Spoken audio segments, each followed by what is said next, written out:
Senhor, preciso te dizer que é impossível esquecer que não estou só nesta batalha entre o bem e o mal. A cada nova experiência eu te glorifico mais. Te ter é maior diferença em mim. Se os bons combates eu não combater, minha coroa não conquistarei. Se minha carreira eu não completar, de que vale a minha fé tanto guardar? Se perseguido aqui eu não for, sinceramente um cristão não sou. A tua glória quero conhecer, viver a experiência de sobreviver.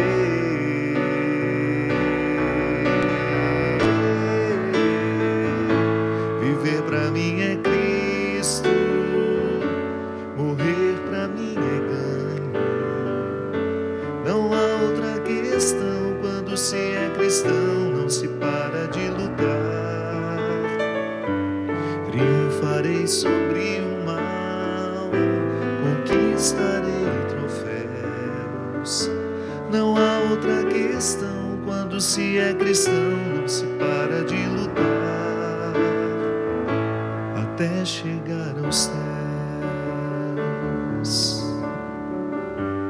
Muito boa noite, nós estamos começando mais um programa Direção Espiritual. Essa canção nos contextualiza de maneira tão honesta, né? Que às vezes eu fico assustado quando o discurso religioso dispensa o esforço, a luta, e só nos promete a vitória, como se ela fosse fruto de uma mágica. Reza e Deus lhe faz vencer. Não. Reza, faz a sua parte, que a vitória virá. Nós nunca podemos admitir que um discurso religioso seja feito a partir de uma experiência que nos retira a responsabilidade de fazer a nossa parte.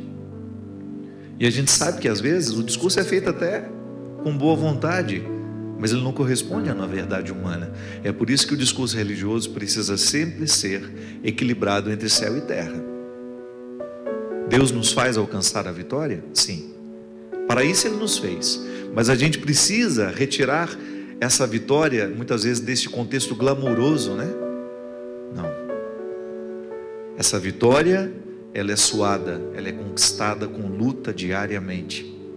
A teologia nos ensina, minha gente, e é bom que a gente sempre tenha isso em mente, que toda a ação é de Deus, que nos antecede. Deus se apressa em ser bom, para que a gente tenha condições de ser bom também. É tão interessante e é tão radical esse posicionamento teológico, que na teologia do sacramento da penitência, a igreja nos ensina que até mesmo quando a gente se arrepende, Deus já agiu dentro de nós para que a gente tivesse condições de arrepender. Não é interessante isso? Eu só posso me arrepender do meu pecado se Deus visitou o meu coração e provocou dentro de mim aquele sentimento de inadequação que me faz reconhecer que o que eu fiz não foi bom. Então, até para eu me arrepender, Deus precisa estar dentro do meu coração. De maneira que o arrependimento não é só uma obra humana. É claro que o arrependimento vai passar pelas minhas faculdades mentais, eu vou processar a informação, eu vou viver o desconforto por aquilo que eu fiz de errado, mas o que me motiva a refletir sobre o erro e ter condições de encontrá-lo e de reconhecê-lo é a ação de Deus em mim. Então, eu só posso ser bom porque a bondade de Deus agiu primeiro dentro do meu coração. Eu só tenho condições de fazer um gesto de bondade porque primeiramente eu fui visitado pela bondade de Deus no meu coração. E é por isso que eu estou dizendo que a ação de Deus na vida humana e a vida cristã, podemos, dizer, a vida cristã, ela é sempre a resposta à graça divina que atua em nós. Mas se eu não respondo a essa graça, é provável que eu passe a minha vida tendo a oportunidade de ser bom e nunca serei porque faltou o meu esforço. Toda vez, por exemplo, que eu decido perdoar alguém, eu já estou visitado pela graça de Deus em decidir perdoar alguém. Mas a gente sabe que o processo de perdoar será uma luta minha. Quando eu terei de encontrar aquela pessoa, engolir o sapo, né? Daquela coisa desagradável que muitas vezes nos dá vontade de chegar e de falar um desaforo e de já ficar sendo descortês com aquela pessoa, porque às vezes a gente tem essa necessidade. É impressionante como nós exercemos a nossa maldade com as pessoas, sem perceber às vezes. Pode observar que às vezes você é mal com o outro sem perceber que está sendo. É quase que um processo inconsciente, né? Que nos faz muitas vezes pegar o outro para Cristo, como comumente nós costumamos dizer, e julgamos sobre eles, sobre aquela pessoa, todas as nossas mazelas, todas as nossas frustrações, todos os nossos desequilíbrios. É horrível isso. Mas aí a nossa consciência se acende e a gente decide que a gente vai viver melhor, que a gente não tem o direito de crucificar o outro com os nossos pecados. E então Deus começa a agir em nós e nós vamos, como que colocando em cima da mesa todas as peças que constituem a nossa totalidade, para a gente poder arquitetar melhor isso. Então Deus me quer vitorioso, Deus lhe quer vitorioso, sim, nós acreditamos nisso. Mas se a gente não assume a responsabilidade que nos cabe diariamente, é provável que o desejo de Deus não atinja a nossa carne, ele não se concretize em nós. E não adianta. Deus quer que eu seja feliz, que você seja feliz. Deus quer que a gente viva bem. Mas se a gente não faz a nossa parte nessa história, jamais vamos conseguir chegar ao resultado daquilo que Deus quis para nós. É o refrão bonito, né, da música Tudo Posso, da minha querida amiga Celina Borges. Vou perseguir tudo aquilo que Deus escolheu para mim. Eu vou persistir, e mesmo nas marcas daquela dor. Hoje de manhã, nós ouvimos o testemunho da Patrícia, no programa que tivemos aqui na Canção Nova, para ajudar o projeto da AM Almas a fechar a campanha neste mês.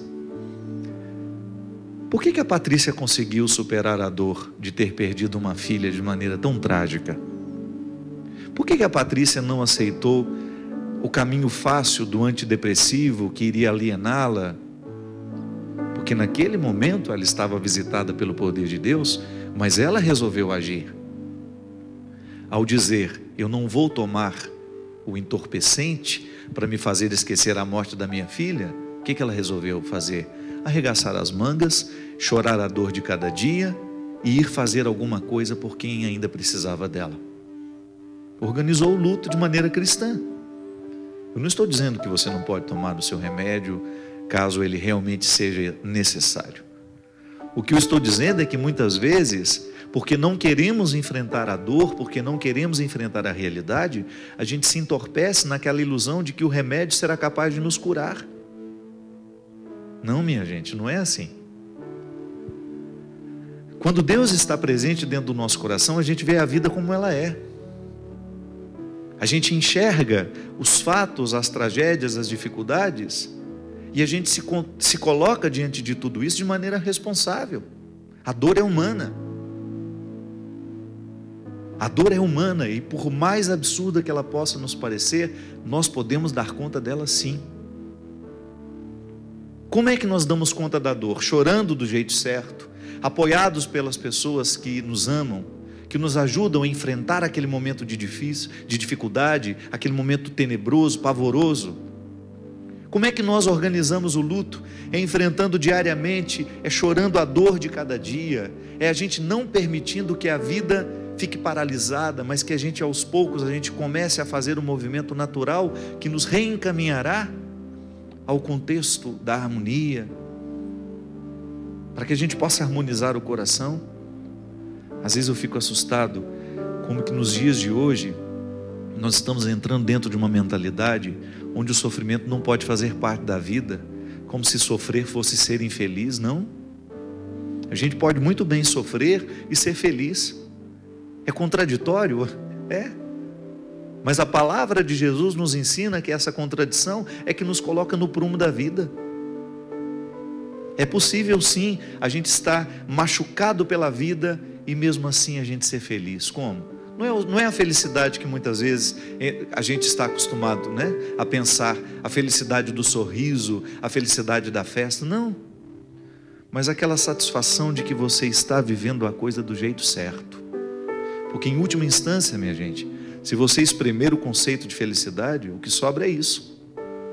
É você saber que você está sendo quem você deveria ser, que você está vivendo as coisas como deveria viver, que você está em paz com você. É isso que faz com que a gente seja feliz. É como você está sofrendo um processo de perda. Acompanhei há um tempo atrás uma moça que precisava se desligar do vínculo doentio que ela tinha com o namorado. Já haviam chegado à conclusão de que o namoro só fazia mal, que eles só se machucavam, e quanto mais ela tentava, mais ela se machucava, e ele também vivendo um processo extremamente nocivo a ele mesmo, um relacionamento que já não tinha mais amor, que tinha só dependência. É triste isso. E no momento que ela fala, padre, mas é tão difícil ficar longe dele, ao mesmo tempo que ele me faz tão mal, na hora que eu estou rompendo com ele é tão difícil. E eu falava para ela que a cada dia que ela passasse longe dele, ela deveria sentir-se feliz por ter conseguido romper com o vínculo que lhe destruía. Como é que essa menina vai conseguir ser capaz de superar esse rompimento? Quando ela substitui os pensamentos opressivos por pensamentos que libertam. Quando ela olhar para ao final do terceiro dia, do quarto, do quinto, que isso é igual dependência de droga, viu gente? É igual dependência química. O AA tem esse compromisso, né? De viver um dia de cada vez e de comemorar cada dia de abstinência. É assim? Aquela menina só vai conseguir se libertar do processo nocivo que o relacionamento representa na vida dela no dia em que ela interpretar o afastamento como uma maneira que ela tem de se beneficiar. É assim que a gente organiza o luto. Agora, se ela tiver medo da ausência, que faz mal, mas que ao mesmo tempo, né, cura, ela jamais vai conseguir se libertar. E às vezes até o distanciamento é necessário para que, quem sabe, até volta, mas volta de uma maneira mais madura, mais harmônica, mais responsável, né? Não é nenhum problema, namoro foi feito para ser terminado. Não é nenhum problema terminar um namoro e durante o término você reavaliar a maneira como você trata o outro, como o outro significa para você. E a partir dessa ausência, você estabelecer uma nova forma de estar com ele, e aí volta. E o retorno faz com que o namoro avance em qualidade. Mas quando estão todos lá no lodo da autodestruição, é difícil, não tem luto. O luto não está sendo organizado. O luto está sendo estendido e não organizado. Na vida da gente é assim. Se a gente quiser vencer alguma situação que está nos oprimindo, nós temos de enfrentar o sofrimento do dia a dia. Somente a partir das técnicas que nós vamos descobrir, né? Porque cada ser humano vai reagir de uma forma. Para mim, dá muito certo. Por exemplo, quando eu estou vivendo um processo de sofrimento, de luta, às vezes acontecem coisas que me desagradam muito, me retiram a paz. Eu tenho os meus métodos, são bobos, mas dão certo. Procuro intensificar uma atividade física naquele dia, sabe que é a hora que você vai liberar endorfina no corpo, né? Vou fazer uma caminhada, vou tentar não pensar naquilo durante um tempo. E é impressionante, vou tentar dormir um pouco melhor, vou tentar me alimentar um pouco melhor, vou favorecer o meu corpo, né? Para que ele tenha condições de reagir diante daquilo que me faz sofrer. Vou rezar um pouco mais, vou ler coisas boas, vou assistir a um bom filme, vou fazer alguma coisa que tenha condições de provocar dentro de mim o contrário do que aquele sentimento ruim está provocando. É a hora dos amigos, né? É a hora das pessoas que nós amamos. É hora de você estar bem acompanhado, porque nenhum luto é suportável se a gente não estiver acompanhado de pessoas que nos amam. A Patrícia, no testemunho dela, ela descobriu a comunidade Betânia. E a partir da comunidade Betânia, ela ressignificou a ausência da filha. Então hoje, é uma pessoa extremamente engajada com o projeto do Padre Léo. Ela teve a oportunidade de conhecer o Padre Léo. O Padre Léo fez parte do processo de reconstrução da vida da Patrícia, do Álvaro e do Igor, essa família que num determinado momento se viu imersa num sofrimento que parecia não ter fim. Mas a vitória chegou. A Patrícia experimentou na carne, experimenta diariamente. Viver para mim é Cristo, morrer é ganho. E não significa perder a vida, viu, esse morrer. É morrer no dia a dia para aquilo que não nos permite viver. É uma decisão inteligente. Todos os dias você alimenta sentimentos que são de morte. Todos os dias você alimenta pensamentos que são de morte. Então o que você faz porque você é cristão? Corta na raiz tudo aquilo que significa morte na sua vida. Ainda que esta morte possa lhe dar um prazer temporário, né? Porque as coisas de morte, muitas vezes elas nos alimentam com prazeres temporários. Você vai lá e corajosamente elimina aquele poder do mal. E então você está contribuindo para que a vitória que Deus quer que aconteça na sua vida, aconteça de fato. Boa noite, Christian. Tudo bem com você? Christian hoje levantou tão cedo que eu estou até preocupado com ele. Chegou lá no estúdio com a cara de sono. Quero agradecer a todas as pessoas que escrevem para nós. A gente sabe que a sua parte, você sabe, né? Nós sabemos também que a sua participação é muito importante e é sempre muito bom poder partilhar a sua vida e a partir da sua partilha a gente ajudar outras pessoas que de repente também estão necessitadas de discutir aquele assunto que você nos enviou. A Natália e o Silvio, de Bebedouro, São Paulo, escrevem pedindo uma orientação a respeito da educação religiosa dos futuros filhos. Padre, gostaríamos de uma direção sobre os nossos futuros filhos. Nós somos casados há 2 anos e ainda não temos filhos, mas somos de religiões diferentes. Eu evangélica e meu esposo católico. Ambos servimos a Deus e vivemos em comunhão. Acompanho ele nas missas e eventos da Igreja Católica e ele me acompanha nos cultos também. Casamos nas 2 igrejas e somos muito felizes. Ouvimos muitas críticas com relação ao nosso casamento. Muitos acreditavam que as religiões diferentes nos separariam ou seriam motivo de discórdia em nosso relacionamento. Mas pelo contrário, sempre fomos muito conscientes e felizes no que seguimos, que é na verdade o mesmo Jesus Cristo, o mesmo Deus.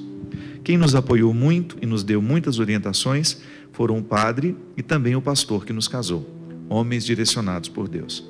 Mas hoje, depois de 2 anos de casados, ouvimos algumas críticas em relação ao que fazer quando tivermos os nossos filhos. Nós, como um casal, pensamos que vamos ser orientados no melhor a fazer por Deus no momento certo. Porém, gostaríamos de saber a sua direção a respeito disso. Que caminho seguir nesta situação? Quero desde já agradecer muito a oportunidade de assistir seu programa e poder nos comunicar com o senhor pelo e-mail. Que Deus o abençoe grandemente, ao senhor, né, a sua vida e a toda a equipe do programa Direção Espiritual. Muito obrigado, Natália. Muito obrigado, Silvio. Primeiro pelo belo testemunho, né, que vocês dão de serem capazes de fazer prevalecer o que é mais importante, que é a presença de Jesus entre vocês, e o mais bonito, o respeito que esse Cristo lhe faz ter pela Igreja Católica e o respeito que o Cristo faz com que o Silvio também tenha pela Igreja Evangélica. A gente sabe que o casamento, né, o casamento misto, quando você tem uma mistura de 2 religiões, ele pode ser muito harmonioso até que nasçam os filhos.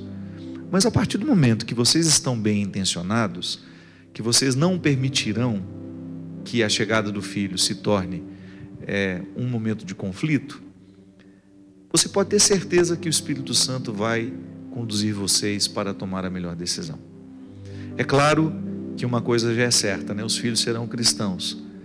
Se vocês forem capazes de dar a eles o testemunho do bem que vocês experimentam, sendo cristãos, é natural que eles queiram ser também. Aliás, só fazendo um parêntese, né? Às vezes nós queremos que os nossos filhos sejam cristãos, mas a gente não demonstra em nada o benefício que o cristianismo trouxe a nós, né? Nós é que geramos muitas vezes o ateísmo nos nossos filhos. Porque é impressionante, minha gente, como é fácil a gente cair naquilo que nós falamos no nosso último Kairos aqui. No perigo de viver um cristianismo pagão. O que é o cristianismo pagão? É quando nós temos todos os ritos, quando nós participamos de tudo, quando nós usamos a nossa cruzinha, quando nós levamos a Bíblia debaixo do braço, mas a gente não permite que a palavra de Jesus modifique o nosso jeito de ser. Quando a palavra de Jesus não é poderosa o suficiente, né? Poderosa ela sempre é. Quando a gente não permite que o poder da palavra de Jesus entre no nosso sangue e modifique o nosso jeito de pensar, o nosso jeito de agir. Qual é a autoridade, por exemplo, que nós temos para falar da liberdade que Deus nos provoca se nós estamos amarrados nos vícios? Não é? Então, às vezes os filhos não acreditam na religião dos pais, é porque faltou coerência. E por isso que nós somos os grandes responsáveis pelo cristianismo dos filhos. Não adianta você mandar o filho para a igreja, que lá o pastor vai fazer alguma coisa, para a catequese, que a irmã fulana de tal vai ajudar na educação dos seus filhos, o padre fulano de tal vai ajudar, tudo bem. Nós fazemos a nossa parte, nós entramos dentro da sua luta de fazer com que sua família seja cristã. Mas os primeiros responsáveis pela educação cristã do lar são os pais. Vocês é que estão vivendo na prática o cristianismo que vocês vivem no rito lá na igreja. É dentro de casa que a gente faz a missa acontecer, né? É dentro de casa que a gente faz o culto verdadeiramente acontecer. Nós vamos à igreja para buscar as forças, para escutar a palavra que nos orienta, que nos converte, para que depois a gente volte para dentro de casa e viva tudo aquilo que a palavra nos motivou, tudo aquilo que o culto nos motivou, tudo aquilo que a missa nos motivou a viver. O sacramento que eu participo dentro da igreja é dentro da minha casa que os efeitos dele serão vistos. É o primeiro lugar. Então, no trato com os nossos filhos, nós estamos evangelizando, né? Por isso que eu sempre digo, nós precisamos fazer de tudo para que a gente sejam homens e mulheres livres.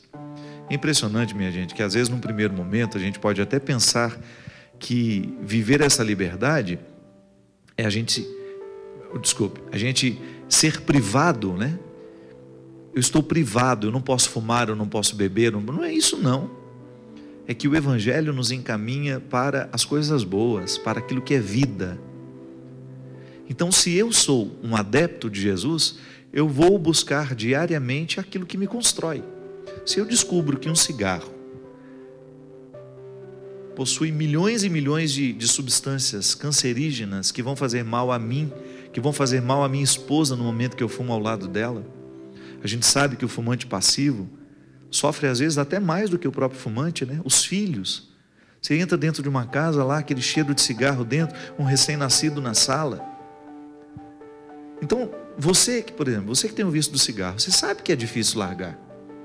Você sabe que você terá de suar muito, terá de ser muito homem, terá de ser muito mulher, para você poder romper esse processo que lhe destrói, que lhe mata. Não venha me dizer que o cigarro possa ter algum benefício. Não tem. Está provado cientificamente. Estamos cada vez mais conscientes dos malefícios que o cigarro faz à vida de uma pessoa. Se você vai visitar os hospitais, os pacientes de câncer, meu Deus, quanta gente perdendo a vida antes da hora. O câncer é uma doença que está diretamente ligada a maus hábitos também. Então, a pessoa sabe que aquele vício mata, e mesmo assim ela continua fumando. Ela não entra num processo de luta, ela não entra num processo de combate para vencer o poder daquele mal. O seu filho que está lhe vendo viver assim, nunca vai associar que o seu cristianismo lhe fez optar pela saúde, por exemplo. Vai ser uma lacuna. Vai olhar para o seu jeito de viver e não vai acreditar naquilo que você prega, porque você não está vivendo na sua prática.